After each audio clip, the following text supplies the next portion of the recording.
Eskola hiztun bila, 14. jardunaldi honen, bigarren saioari hasiera ematera goaz. Hasteko, ohar pare bat egingo dizuet, bat, sarreran, egunero izena eman behar izaten duzue, beraz, asko orain izena ematen ari zinetenean, eten egin dugu ordua dalako. Orduan, atxeen aldian, mesedez, pasa zaitezte maitik, eta izena eman orain ematerik izan ez duzuena. Eta bigarren oharra atzoko berbera. Saio honetan, edozein galdera, edozein ohar bururatzen bazaizue, horrian idatzi eta laguntzailei eman beraiek maila iristerazteko. Besterik gabe, hasiera emango dugu.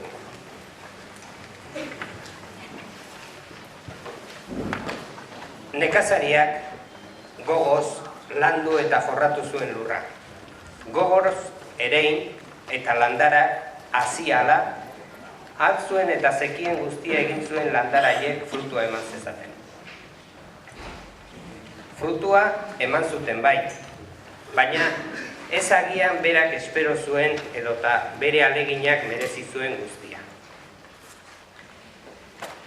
Hurrengo urteetan, aleginan oraindik finago ibili zen, eta hurrengoetan are gehiago. Ongarri desberdinekin ere hainbat eta hainbat saiakera egin zituen. Nekea ere somatzen hasita zegoen eta dagoeneko zeuzkan frutuak gutxietsi gabe, ez ziren berak nahi eta amesten zituenak. 30 urte badira dagoeneko. Orain nekazariak badaki, betikoa egiten jarraitzen badu, betikoa lortuko duela.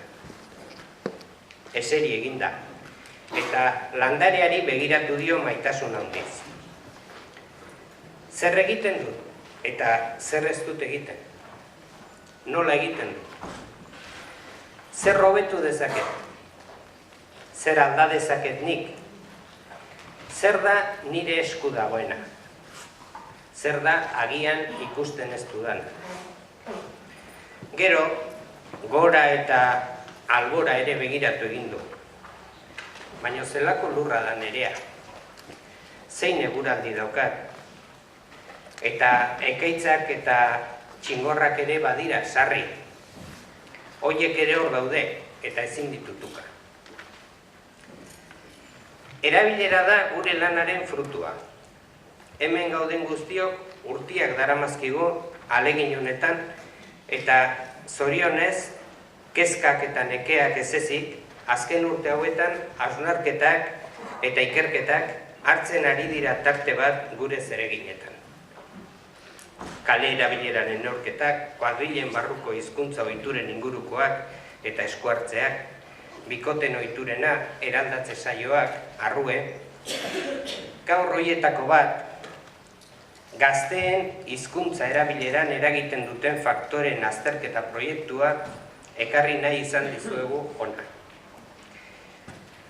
Gipuzkoako Foru Aldundiaren laguntzarekin egin zen proiektu hau 2008-2009 inguru horretan, eta 3 erakundek elkarrekin aritu ziren, eta hemen dugu hauetako bakoitzetik ordezkari bana.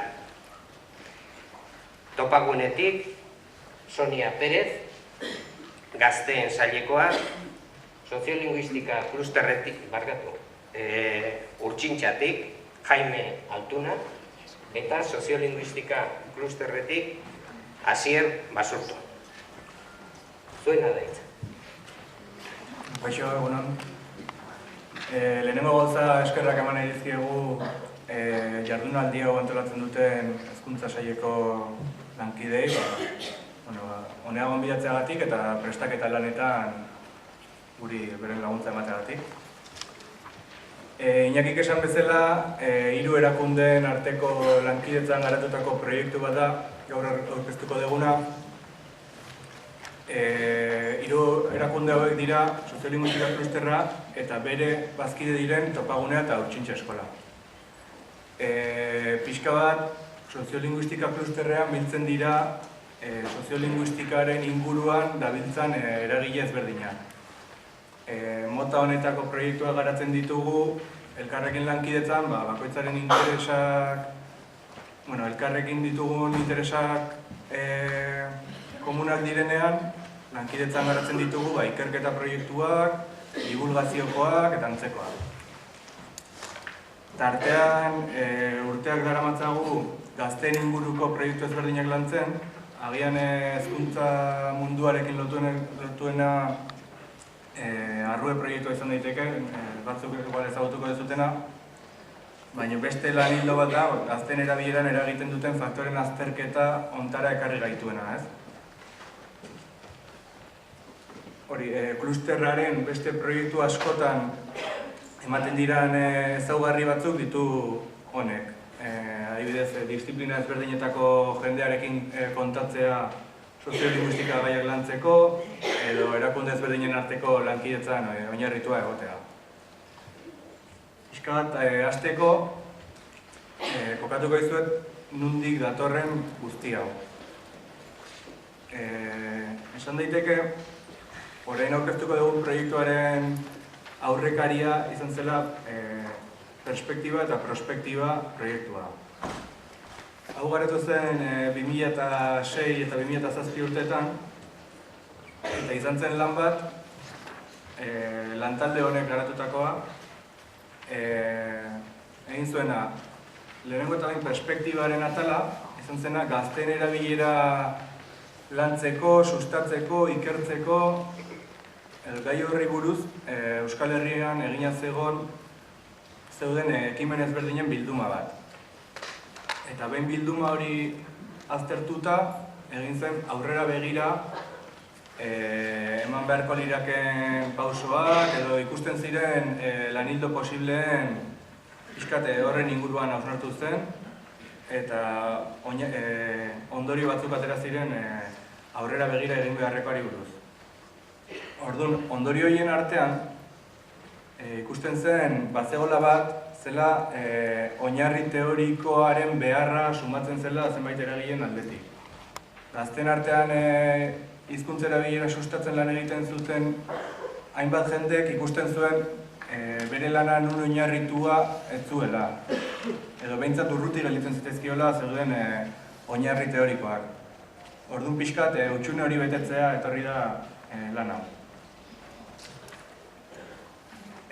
Perspektiba eta prospektiba proiektua bukatuta eta behar hori sumatuta martxan jarri zen beste hau eta Gipuzkoako Foru Aldundiaren gazteria sailaren laguntzarekin 2008 eta 2009 urteen artean garatu da eta 2010ko honetan ari gara batez ere publikoki aurkezten bere emaitzak edo egindako lana.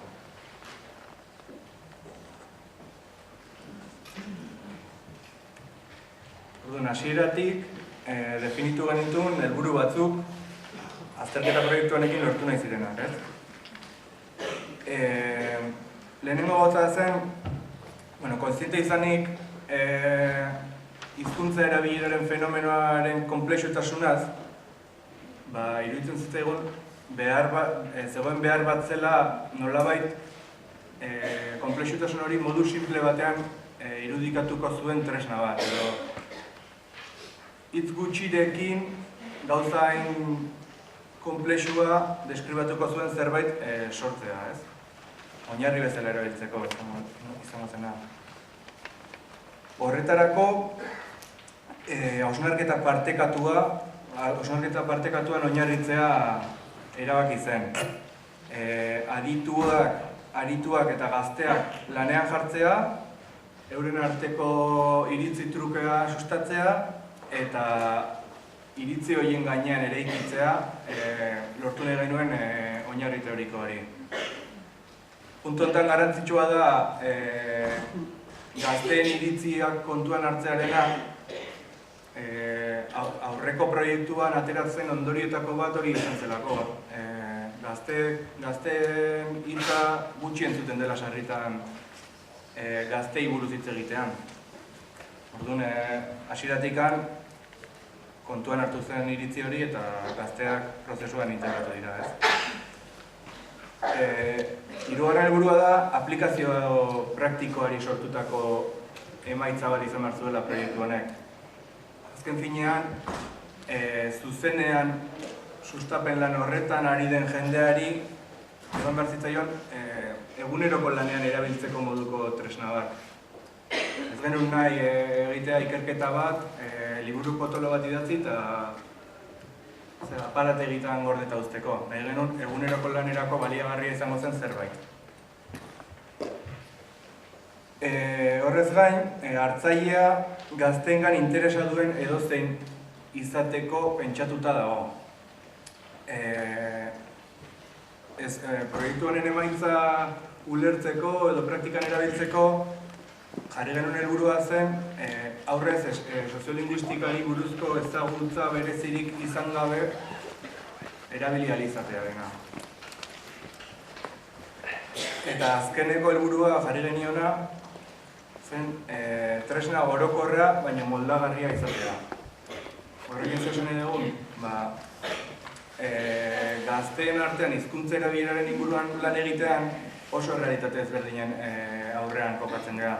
Orduan, tresnak izan behar zuen, Euskal Herrian soziolinguistika aldetik dauden testu inguru ezberdinetarako baliagarria alde batetikan, eta beste aldetikan gazteen artean dauden gazte talde ezberdin guztientzako edo baliagarria. Orduan pixkat izan behar zuen hori. Orokorra, dena kontuan hartuko zituena, baina kasu zehatz bakoitzera moldatzeko aukera emango zuena. Esan dezakegu, 3 fase nagusitan garatu dela proiektua. Ikusiko ez dute letrak pixka bat mugituta daude, aurkezpenean, baina ustete ulertzen dela. Egin genuna izan zen, lehenengo fasea izan zen 2008an garatutakoa. Aditu eta arituekin hausnarketa bat burutu zen. Horren jarraian, gazte talde ezberdinekin beste hausnarketa bat garatu zen 2009an. Eta 2009aren bukaerarako dena kontuan hartuta bateratu zen, ondorio nagusiak atera ziren eta azken emaitzen txostena idatzi zen.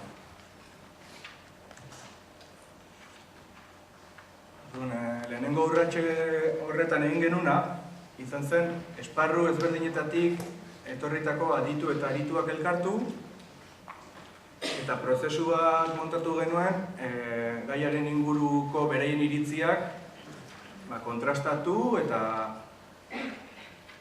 nahi genuen gazteen erabileran eragiten duten faktorei buruz ikuspegi bat ateratzeko.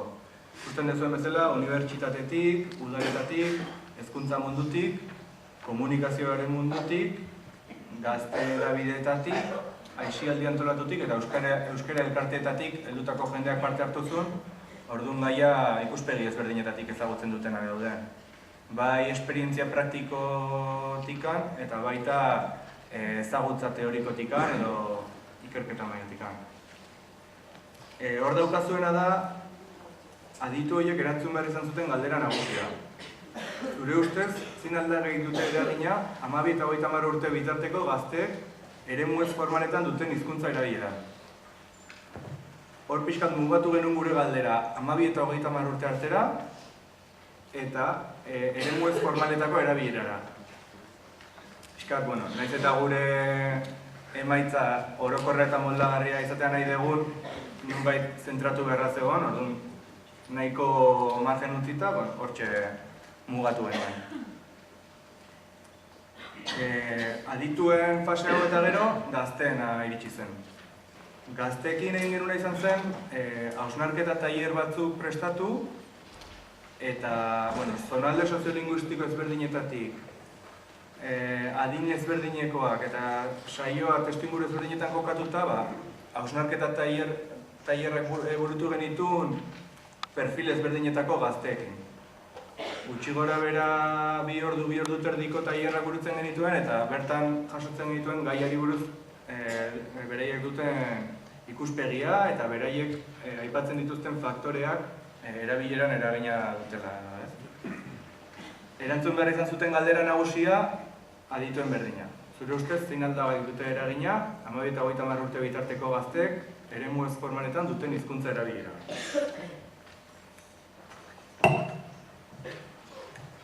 Eta hirugarren urratsa izan zen, aurreko bi faseetan jasotako hausnarketa, iritzi, ideia eta iruzkinak biltzea, bateratzea eta borobiltzea edo azken forma bat ematea. Honek eman duen emaitza izan da, erabileran eragiten duten faktoreen azterketa eredua dena, erabileran eragiten duten faktoreak eskema bakarrean antolatzen dituen eredua da, eta eskema hau ateratzeko prozesuan gu jasotako ondorio nagusiak edo iritzi hedatuenak dira.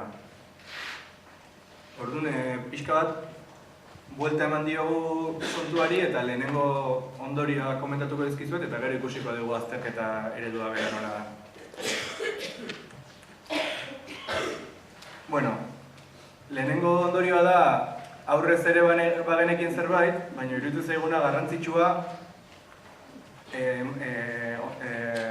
azterketaren emaitzetan leku privilegiatuan jartzea.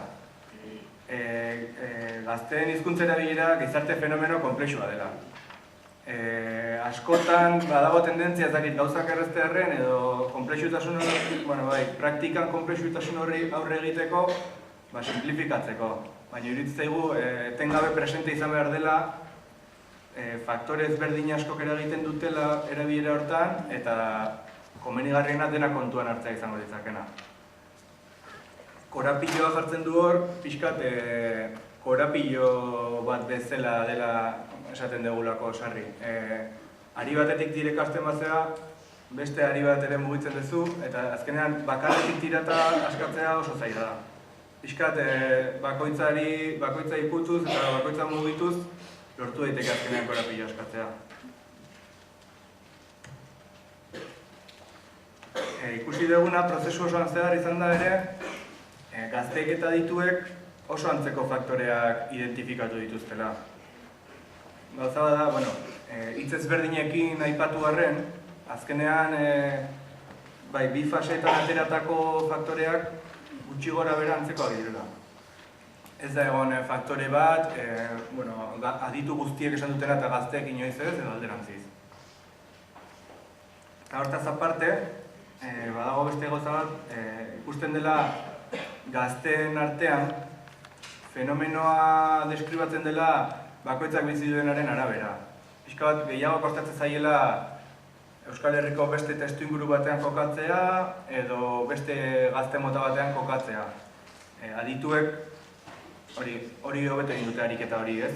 Abstraitzea bereien errealitate pertsonaletik eta hitz egitea zer gertatzen da Euskal Herrian gazte guztien artean eta hizkuntzarekin. Pixka bat fenomena urrutiagotik dira. Hirugarren ondorioa da, faktoreak sailkatzerakoan ikusi dela gazteen artean joera bat maila individualean kokatzeko faktore horiek. Pixka bat norbanakoari eragiten dioten mailan kokatzekoa. Adituen artean ez da ikusi beste joera hau. Pixka bat maila mikrosozialean edo gehiago kokatzen dituzte. Eta orduan, hipotesi bat da, horren atzean egon daitekela gazteen artean joera bat hizkuntza erabilera autopertsonal gisa ulertzekoa. Pixkat bakoitzaren nahiaren arabera aldatzen den zerbait. Eta azkeneko ondorioa da, hiru harreman sare nabarmendu direla gazteen artean, argi eta garbi. Bai gazteen artean eta bai adituen artean, hiru esparru nagusi aipatzen dira erabilerarako. Direla, familia edo etxea, ikasketak edo lana, eta laguna kuadrilla bikotea edo lagun artea. Orduan, igual hau ere, ez da ez genekien zerbait, baina bai, argi gara iruditzen zaigun, hain argi, beti agertzen diren hiru hauek, eta ez da agertzen, beste bat ez da agertzen hauen garrantzi, hauen ainako garrantzia duena. Piskat Jaime pasako da orain, proiektuaren azken emaitzetako beste bat izan den, azterketa eredua azaltzea.